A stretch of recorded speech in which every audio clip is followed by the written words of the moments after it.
എന്തടിസ്ഥാനത്തിലാണ് ഈ കുഞ്ഞിൻ്റെ മരണം, ആ കുഞ്ഞിൻ്റെ മരണത്തെ സംബന്ധിച്ച് എല്ലാവരും വിഷമിക്കുമ്പോൾ, എല്ലാവരും ദുഃഖിക്കുമ്പോൾ അത് തെരഞ്ഞെടുപ്പിനോട് അതിനെ കൂട്ടിക്കെട്ടുന്ന ഈ ഒരു ഹീനമായ ആരോപണം അത് പിൻവലിക്കണം. അല്ലെങ്കിൽ ഈ മന്ത്രിസ്ഥാനത്ത് നിന്ന് രാജിവെച്ച് ഇറങ്ങിപ്പോകണം. ഒന്ന്, അദ്ദേഹം ഈ കസേരയിലിരിക്കാൻ യോഗ്യനല്ല. കാരണം ഒരു പണിയും ചെയ്യുന്നില്ല വനം വകുപ്പ്. വന്യജീവി ആക്രമണങ്ങളിൽ നിന്ന് സംസ്ഥാനത്തുടനീളം വന്യജീവി ആക്രമണം വരികയാണ്. മാനന്തവാടിയിൽ കടുവ ഒരു സ്ത്രീയെ കൊന്ന് ജനങ്ങൾ പ്രതിഷേധിക്കുമ്പോൾ അദ്ദേഹം കോഴിക്കോട് ഫാഷൻ ഷോയിൽ പാട്ട് പാടിക്കൊണ്ടിരിക്കുകയായിരുന്നു. അതാണ് ടിപ്പിക്കലായിട്ട് പറയുകയാണെങ്കിൽ അതാണ്. ഒരു കാര്യവും കഴിഞ്ഞ 3-4 വർഷമായിട്ട് ഒന്നും ചെയ്യുന്നില്ല.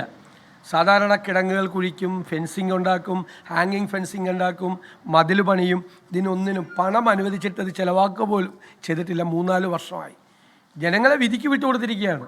ഈ ഏറ്റവും കൂടുതൽ വന്യജീവി ആക്രമണത്തിൽ ജനങ്ങൾ വല്ലാതെ, ഞങ്ങൾ പല സ്ഥലങ്ങളിലും പോയി, അവിടെ എല്ലാം ജനങ്ങൾ വല്ലാതെ ഭീതിയിൽ കഴിയുന്ന ഒരു തൊട്ടപ്പുറത്താണ് കരുവാരക്കുണ്ട്. അവിടെ കടുവയുടെ ആക്രമണത്തിൽ ആളുകൾ ഭയന്ന് നിൽക്കുന്ന സ്ഥലമാണ്. ജനങ്ങൾ മലയോരത്തെ എല്ലാ സ്ഥലത്തും ഭീതിയിലാണ്. അവിടെയാണ് ആളുകൾ ഈ കെണി വെച്ച് പന്നിയെ പിടിക്കാൻ സ്വയം തയ്യാറാകുന്ന ഒരു സ്ഥിതിയിലേക്ക് ആളുകൾ പോകുന്നത്. ഗവൺമെൻറ്റിൻ്റെ നിഷ്ക്രിയത്വമാണ് ഇതിനെല്ലാം കാരണം. രണ്ടാമതൊരു കാര്യം എനിക്ക് പറയാനുള്ളത്, നമുക്കറിയാം നമ്മുടെ രാജ്ഭവനിൽ RSS നേതാവ് ഗുരുമൂർത്തി വന്ന് പ്രസംഗിച്ചു. രാഷ്ട്രീയ പ്രസംഗമാണ് നടത്തിയത്. മുൻ പ്രധാനമന്ത്രിമാരെ അധിക്ഷേപിച്ചു. പ്രതിപക്ഷം 22-ാം തീയതി അതിശക്തിയായി അതിനെതിരായിട്ട് പ്രതിഷേധം പ്രകടിപ്പിച്ചു. ഞങ്ങൾ ഗവൺമെൻറ്റിനോട് ഈ രാജ്ഭവനെ രാഷ്ട്രീയ വേദിയാക്കി മാറ്റുന്നതിനെതിരായി സർക്കാർ രാജ്ഭവനിൽ അവരുടെ പ്രതിഷേധം പ്രകടിപ്പിക്കണം, അറിയിക്കണം, പ്രൊട്ടസ്റ്റ് അറിയിക്കണം എന്ന് ഞങ്ങൾ അഭ്യർത്ഥിച്ചു. അനങ്ങിയില്ല, മിണ്ടിക്കൊടുത്തില്ല. ഇപ്പോൾ രണ്ടാമത് ഭാരതാംബയുടെ ചിത്രം വയ്ക്കുന്ന വിവാദവുമായി ബന്ധപ്പെട്ട് മന്ത്രി പ്രസാദ് അത് ബഹിഷ്കരിച്ചു. എന്നിട്ട് മുഖ്യമന്ത്രി മൗനമാണ്. അപ്പോൾ രാജ്ഭവനെ മതപരമായ പ്രചരണത്തിനും രാഷ്ട്രീയമായ പ്രചരണത്തിനും RSSൻ്റെ പ്രചരണത്തിനുമുള്ള സ്ഥലമാക്കി മാറ്റുന്നതിനെതിരായി ഈ സർക്കാർ ശക്തിയായ പ്രതിഷേധം രാജ്ഭവനിൽ അറിയിക്കാൻ തയ്യാറുണ്ടോ? അല്ല, ബാന്ധവമാണ്. ഗവർണറെ കൂടി കൂട്ടിച്ചേർത്തുകൊണ്ടാണല്ലോ നിർമ്മല സീതാരാമനെ കാണാൻ പോയത് ഉൾപ്പെടെയുള്ള കാര്യങ്ങൾ. കേരളത്തിൻ്റെ സാമ്പത്തിക പ്രതിസന്ധിയെ സംബന്ധിച്ച് നിർമ്മല സീതാരാമനോട് ഒന്നും പറഞ്ഞില്ല.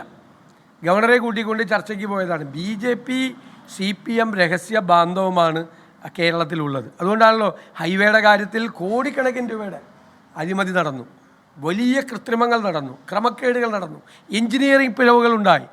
ഈ സംസ്ഥാനത്താണ് നടന്നത്. കേരള ഗവൺമെൻറ്റിന് മാത്രം ഒരു പരാതിയില്ല, CPMനും ഇല്ല ഒരു പരാതിയില്ല. ഞങ്ങൾക്കൊരു പരാതിയില്ല എന്ന് പറയാം.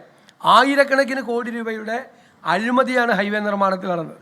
അപ്പോൾ കേന്ദ്ര ഗവൺമെൻറ്റിനെയും BJPയെയും ഭയപ്പെട്ടുകൊണ്ടാണ് ഇവർ നിൽക്കുന്നത്. പേടിച്ച് പഞ്ചപുച്ഛമടക്കി ഓച്ചാനിച്ച് നിൽക്കുകയാണ് കേന്ദ്ര ഭരണകൂടത്തിൻ്റെ നേരെ. അപ്പോൾ കേരളത്തിലെ രാജ്ഭവനെ ഒരു കാരണവശാലും രാഷ്ട്രീയ പ്രചരണത്തിനും മതപ്രചരണത്തിനും ആയി ഉപയോഗിക്കാൻ ഞങ്ങൾ സമ്മതിക്കില്ല.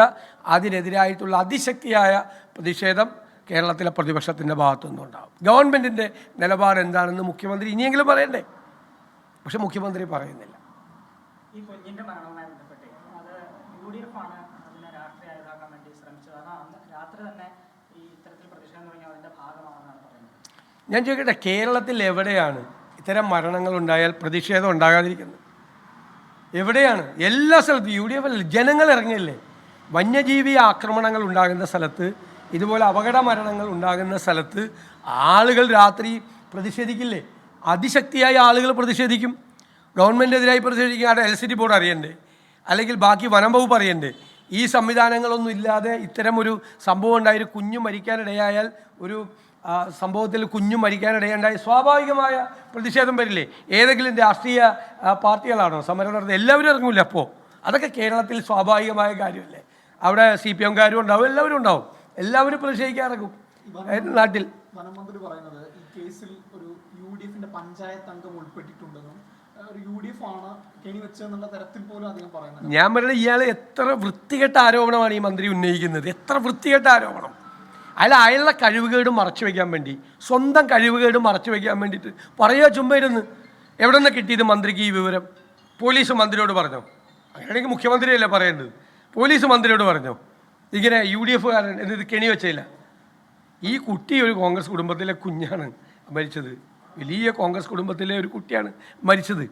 അതിനെ രാഷ്ട്രീയ ആരോപണമാക്കി പണ്ട് കുഴൽപ്പണം എന്താണ് നീലപ്പെട്ടി കൊണ്ടുവന്നിട്ട് കുഴൽപ്പണം ആക്കിയ പോലെ എൻ്റെ ഗൂഢാലോചന നടത്തി UDF ആണ് ഈ കെണിയൊരുക്കിയിട്ട് ഈ കുഞ്ഞിനെ കൊല്ലാനുള്ള അവസരം ഉണ്ടാക്കിയത്.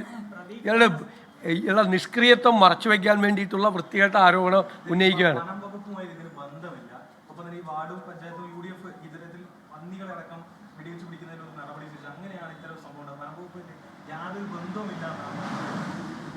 എന്നാൽ പിന്നെ മന്ത്രി എന്തിനാണ് ഇങ്ങനെ സംസാരിക്കാൻ പോയത്? വനം വകുപ്പിനും ബന്ധമില്ലെങ്കിൽ മന്ത്രി എന്തിനാണ് ഇതിൽ ഗൂഢാലോചന ഉന്നയിച്ചത്? എന്ത് വിവരത്തിൻ്റെ അടിസ്ഥാനത്തിലാണ് അയാൾ ഈ ഗൂഢാലോചന ഉന്നയിച്ചത്?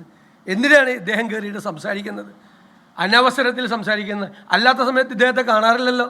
ഞാൻ അതുപോലെ പറയാം, മാനന്തവാടിയിൽ സ്ത്രീയെ കടുവ പിടിച്ചു വന്നപ്പോൾ ഇദ്ദേഹം ഫാഷൻ ഷോയിലിരുന്ന് പാട്ടുപാടുകയാണ്. ജനങ്ങൾ പ്രതിഷേധിക്കുമ്പോൾ ഈ പ്രദേശത്ത് പോകാറില്ല പുള്ളി. അദ്ദേഹം വയനാടിൻ്റെ ചുമതലയും കൂടിയുള്ള ആളായിരുന്നു. ആ പ്രദേശത്തേക്ക് പോവില്ല. എത്ര പേരെയാണ് ആന ചവിട്ടി കൊന്നത്, കടുവ കടിച്ചു കൊണ്ടുപോയത്, തല കടിച്ചു കൊന്നത്, എത്ര പേരെയാണ് ഈ വർഷം തുടങ്ങിയിട്ട് എത്ര സംഭവങ്ങളായി. അപ്പം എന്നും പ്രതികരിക്കാത്ത ആൾ ഇപ്പോൾ വനം വകുപ്പിനില്ലെങ്കിൽ വനം വകുപ്പും ഉണ്ടായിരുന്നാൽ പോരെ. വനം വകുപ്പിന് ഇതിൻ്റെ അകത്ത് പങ്കില്ലെങ്കിൽ വനം വകുപ്പും ഉണ്ടായിരുന്നാൽ പോരെ.